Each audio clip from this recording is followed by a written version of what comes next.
I've been playing D&D for a little too long, and I'm here to show you the basics. So, in reality, these rules are loose. D&D is a game of imagination, and you can play however you wish. However, there are some basic concepts, like dice. You'll be using these a lot. But before we go into any of that, let's cover who will be there. Typically, you'll have players and a dungeon master. The dungeon master crafts the world, rules, interactions, so on and so forth. And the players are those who interact with the world that the dungeon master crafts, and they have a dedicated character. Now, let's finally get to these funnily shaped objects.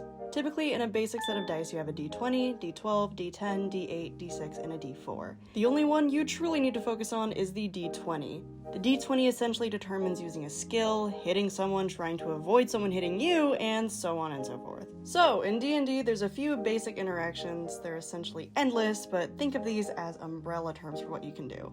There's combat, skills, and general roleplay. Roleplay is probably the least confusing of the bunch. A lot of times there's no rolling and it just comes down to character interaction. However, roleplay can lead into a use of skills. Skills are essential to your character. It determines what they're good at and not so much. And this is where dice come into play.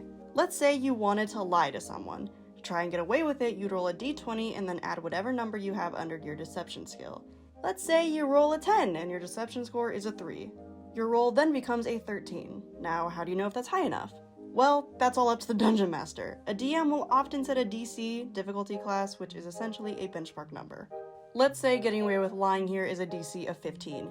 You rolled a 13, so in this scenario, the other character likely wouldn't believe you. However, if you rolled a 15 or higher, congratulations! You just lied to a man.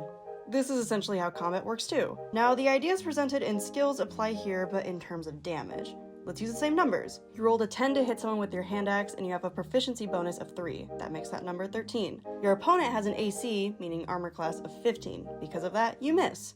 However, if you rolled a 15 or higher, you'd hit the opponent and then roll damage. In this situation, a hand axe does 1d6 of damage, which just means using one 6-sided die to roll damage. If you roll a 4, congratulations! You just took 4 damage from his health. If he's an average civilian, that could kill him. Good job. Great. And that's the basics. Roll, see if it's high enough, and that determines if you did something successfully.